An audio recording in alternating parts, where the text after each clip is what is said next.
Padel majuan boleh Del. Tapi karena memang keluar ini masing-masing nanti baru melaksanakan adatnya. Nah, saya dan tim akan menjelaskan bagaimana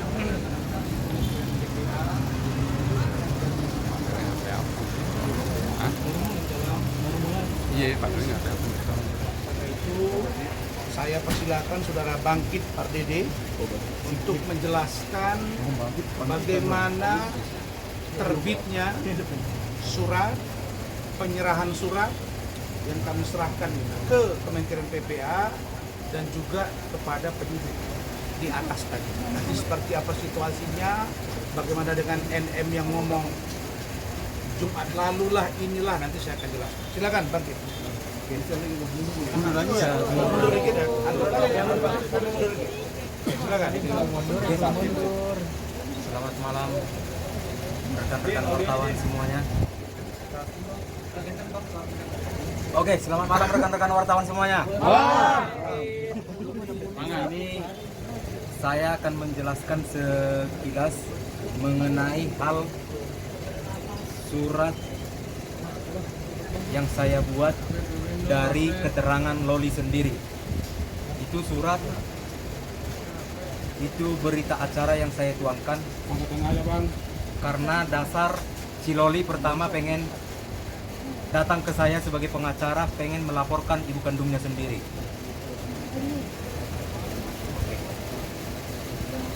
Dan setelah itu saya sebut LM aja ya. Oke, dan setelah itu LM menguraikan semua isi dari surat itu dan dapat dipertanggungjawabkan oleh LM sendiri dan ditandatangani. Dan kebenaran surat itu juga dapat saya pertanggungjawabkan juga bahwa surat itu real dan tidak dibuat-buat. Oke, dan surat itu juga tadi sudah kita serahkan ke Kementerian PPPA dan juga sudah kita serahkan juga ke penyidik supaya ditelusuri lebih dalam, dicerna lebih lanjut untuk bagaimana nanti perkembangan perkara ini, karena kita semua akan fokus ke substansi hukum tanpa melebar kiri kanan. Itu aja dari saya, bisa ditambahkan rekan saya yang lain. Silakan.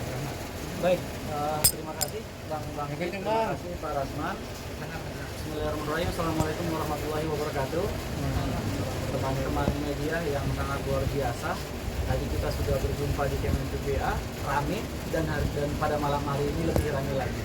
Baik, sedikit yang ingin saya sampaikan bahwa kedatangan kami ataupun aktivitas kami hari ini dimulai dari Kementerian PPA dan juga ditindaklanjuti pada malam hari ini ke Polres Jakarta Selatan, tidak lain dan tidak bukan dalam rangka melaksanakan kewajiban hukum. Kenapa saya mengatakan melaksanakan kewajiban hukum? Karena ada ketentuan dalam negara kita, pasal 108 KUHP ayat 1 dinyatakan bahwa siapa saja yang mengetahui, siapa saja yang melihat, dan siapa yang menjadi korban, maka dirinya berhak untuk menyampaikan aduan atau membuat laporan kepada penyidik. Bahkan dalam beberapa aturan yang lainnya, misal dalam tindak pidana narkoba, seseorang yang mengetahui tapi dia tidak menyampaikan aduan itu atau tidak menyampaikan laporan itu, maka dirinya akan disanksi oleh hukum, yaitu dengan pidana penjara 1 tahun dan juga denda 50 juta rupiah. Bahkan di pasal-pasal lain lebih berat lagi, seperti kasus-kasus pembunuhan, penelantaran anak, kan gitu. Karena ini kejahatan-kejahatan yang sangat serius, kan gitu. Jadi mengawali daripada kesadaran diri akan hukum dan pemahaman tentang hukum, kami secara itikat baik sebagai warga negara menyampaikan aduan secara resmi. Tadi kami diterima oleh Kementerian PPA, kami sudah menyampaikan aduan secara lisan dan juga secara tulisan. Dan alhamdulillah teman-teman juga tadi menyaksikan bahwa Kementerian PPA menyambut baik aduan kami dan berjanji akan menindaklanjuti itu. Artinya teman-teman semua, kita ingin proses penyelidikan yang hari ini berjalan akan lurus, tidak ada intervensi siapapun, dan Kemen PPA juga berkomitmen bahwa keadilan untuk LM ataupun keamanan untuk LM ini adalah yang paling utama. Oleh karena itu, setelah koordinasi di Kemen PPA dan juga koordinasi di Polres, insya Allah dalam waktu dekat kami akan menindaklanjuti ini dan akan melakukan upaya hukum litigasi. Artinya kami akan membuat laporan polisi dan atau aduan. Untuk tempatnya nanti kita akan sampaikan lebih lanjut, karena memang untuk Polres Jakarta Selatan hari ini sudah sangat banyak laporan yang mereka tangani, kan begitu. Artinya kemungkinan kami akan mencari alternatif tempat lain. Itu untuk upaya-upaya berikutnya. Dan kemudian tadi juga kami berkoordinasi sedikit Pak, saya buka koordinasi terkait dengan pembelaan hukum terhadap Adinda Fadel, yaitu kami mengajukan saksi tambahan. Jadi saya buka sedikit saksi yang akan kami hadirkan. Pertama kan ketika di preskon di kantor pertama kali kami akan mengajukan saksi itu kan saya sampaikan 5 orang saksi. Dan ketika pemeriksaan kemarin kami mengajukan 3 orang saksi. Ternyata makin kesini, alhamdulillah bantuan Allah Subhanahu Wa Taala banyak pihak-pihak lain yang menurut mereka bahwa Fadel ini sedang dizolimi. Jadi menghubungi kami tim hukum dan bersedia menjadi saksi. Nah itu tadi kami sudah sampaikan. Untuk siapa orangnya itu nanti akan lebih lanjut dijelaskan oleh Pak Rasman. Tapi kami pikir kerahasiaan terhadap orang-orang yang membantu ini kami pastikan akan kami jamin. Terima kasih kami ucapkan kepada orang-orang yang membantu dan juga mengirimkan via Instagram kepada via Instagram melalui DM kepada saya beberapa bukti-bukti yang insya Allah itu akan membantu sekali untuk pembelaan kepada Fadel. Saya pikir itu Pak. Terima kasih. Terima kasih. Pak Hadi ada?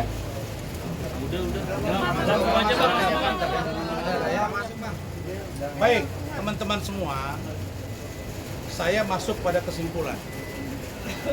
Pertama, kami sampaikan ini baru kejutan namanya. Bukan kayak acara kemarin bilang suruh tunggu kalian Jumat dari pagi sampai sore, tahu-taunya hasil visum. Saya katakan, pertama, ketika saya sedang berada di Kuala Lumpur, Malaysia, saya dihubungi oleh Ibu JF alias Mama E dan juga E serta anaknya seorang lagi berinisial L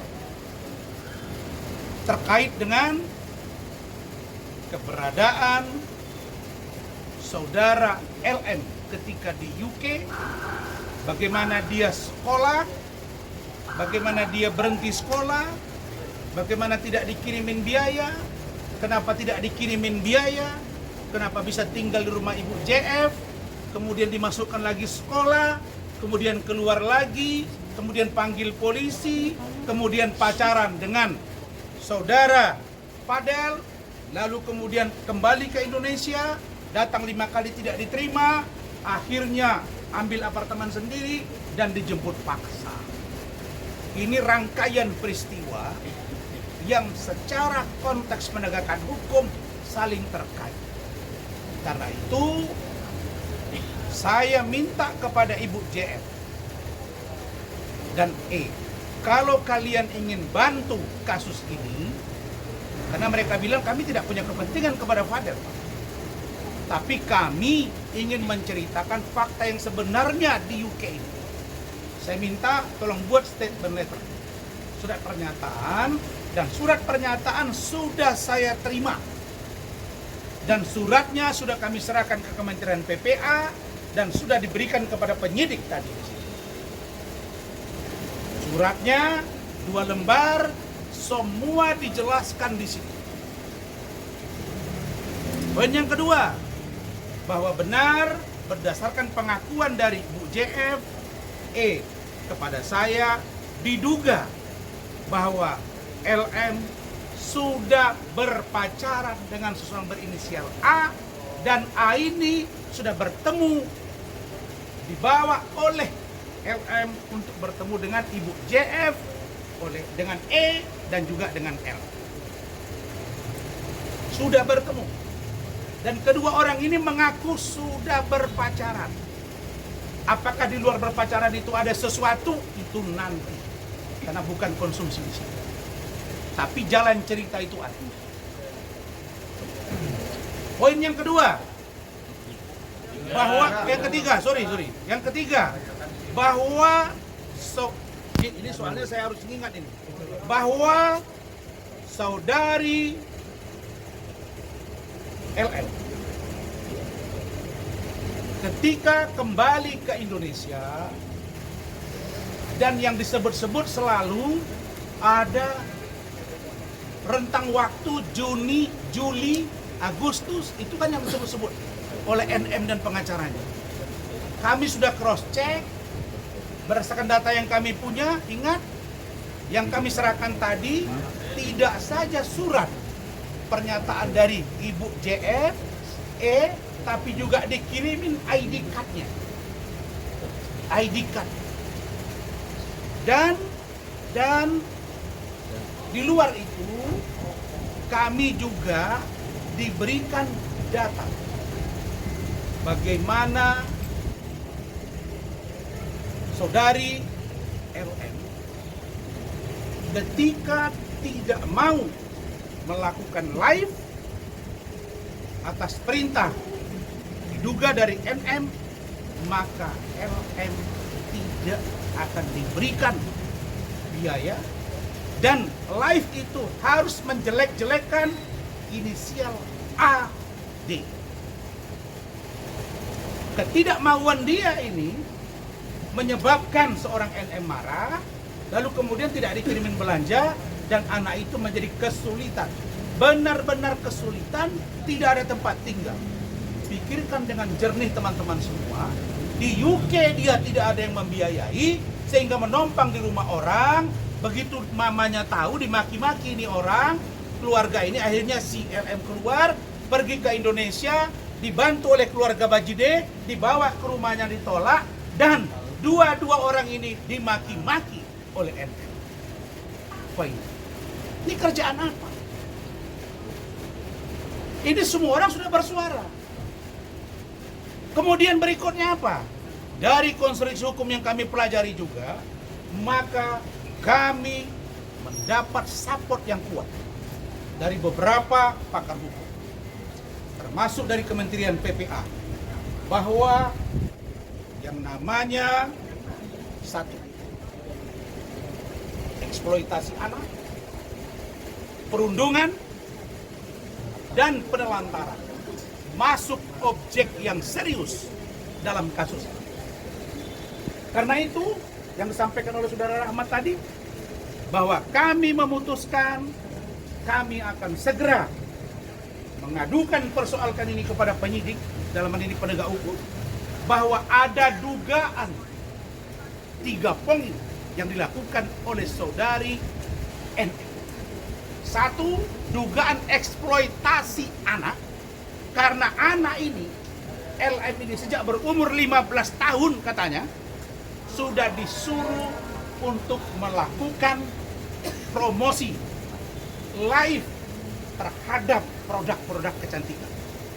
Apabila tidak mau, anak ini katanya ya, bisa dimasukkan di kamar berminggu-minggu dan dihukum tidak bisa keluar rumah.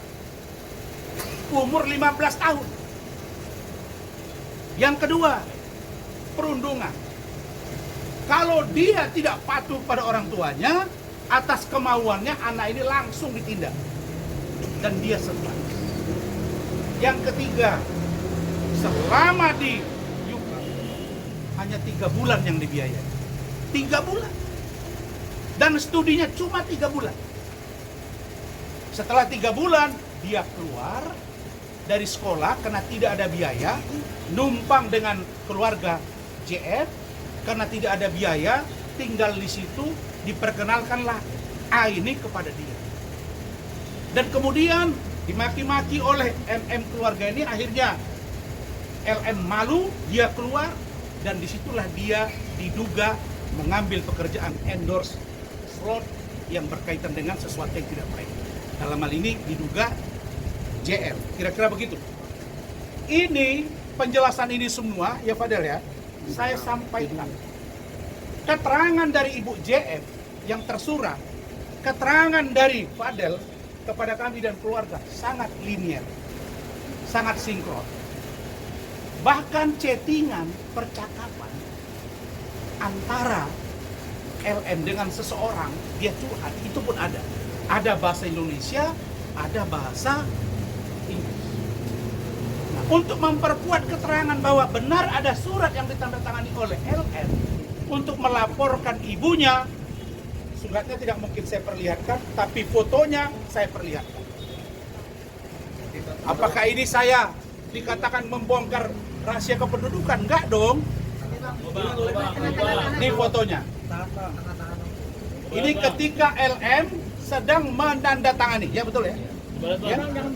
Nih, ini LM sedang menandatangani surat tanggal 13 September 2024 terkait beberapa kronologi yang dialami dan ingin melaporkan MM terkait di dalamnya termasuk perundungan, eksploitasi, dan penelantaran.